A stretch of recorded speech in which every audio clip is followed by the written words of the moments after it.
साथियों, मैं गजेंद्र गर्ग और आप लोग देख रहे हैं सक्सेस विद गजेंद्र गर्ग।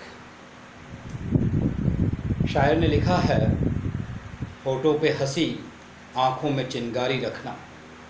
होठों पे हंसी आँखों में चिंगारी रखना। अगर जिंदा रहना है तो तरकीबें बहुत सारी रखना।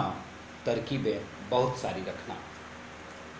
ज़िंदगी को जीने के लिए बहुत सारे रास्तों से हमें गुज़रना पड़ेगा और रास्तों से गुज़रते समय लक्ष्य की और जाते समय ऐसे कहीं मोड़ आएंगे जहां हमें लगेगा कि सारे रास्ते बंद है और वहीं हम हताश होकर के बैठ जाने का मन बना लेते हैं।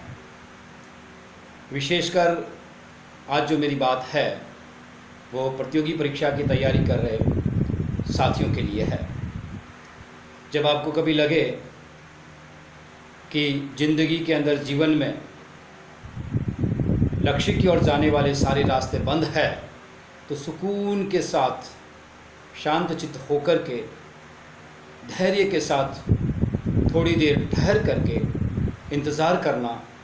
कोई एक रास्ता ईश्वर ने, मालिक ने आप लोगों के लिए खोल के रखा है। तो ज़रूरत है इंतज़ार करने की, धैर्य के साथ।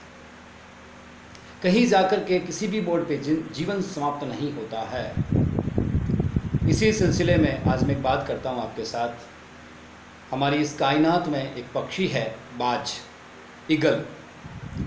कहते हैं कि ईगल, बाज की जो औसत आयु है वो लगभग 70 वर्ष है और उस आयु के 40 वर्ष के समय के बाद उसकी चोंच नुकीली हो जाती है, उसके पंजे मुड़ जाते हैं और उसके पंख भारी हो जाते हैं। चोंच मुड़ने से, नुकीली होने से, पंजों के मुड़ने से, पंखों के भारी होकर के सीने से चिपकने से वह आसानी से उड़ नहीं पाता है, शिकार नहीं कर पाता है। उसके सामने ऐसा होता है, एक विकल्प होता है कि वो वहीं बैठ कर के मौत का इंतज़ार करे। वह बाज जो कभी अपने यौवन काल में स्वच्छंद रूप से खुले आसमान में, ऊंचाइयों में उड़ता है और शिकार करता है, लेकिन ऐसे दौर से गुज़रना पड़ रहा है जहाँ लगता है कि जीवन समाप्त हो गया है। बाज यहाँ हार नहीं मानता है।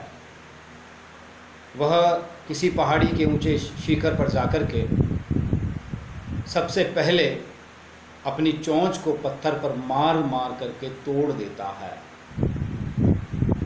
तोड़ने के बाद चोंच धीरे धीरे नई आनी शुरू होती है तो वह फिर अपने पंजों को पत्थर के ऊपर रगड़ रगड़ करके ख़त्म कर देता है, समाप्त कर देता है। जैसे ही चोंच नई आती है, उस नई चोंच के सहारे से वह अपने पंखों को नोचता है। आप लोग कल्पना करें कि किस तरह अपने आप को इतनी तकलीफ़ देता है बाज। दर्द सहता है, कष्ट वेदना सहता है, लेकिन इस दर्द, कष्ट और वेदना के आगे जो है वो है बाज का नव यौवन। लगभग 150 से 180 दिन की वेदनामय यात्रा को करने के बाद बाज को नया यौवन मिलता है और नए रूप के साथ में वह फिर नए रास्तों की और नई उड़ान के लिए उड़ता है। इस बात से हमें सीख लेनी है कि हम कहीं से भी अपने सफ़र की शुरुआत कर सकते हैं। अपने आप में विश्वास करते हुए हम कहीं से भी लक्ष्य की ओर बढ़ सकते हैं, बशर्ते हमारे अंदर जुनून होना चाहिए कुछ कर गुजरने का। तूफ़ानों से आँख मिलाओ, सैलाबों पर वार करो। तूफ़ानों से आँख मिलाओ, सैलाबों पर वार करो। अल्लाहों का चक्कर छोड़ो, तैर कर दरिया पार करो। तैर कर दरिया पार करो। शुभकामनाओं के साथ, धन्यवाद।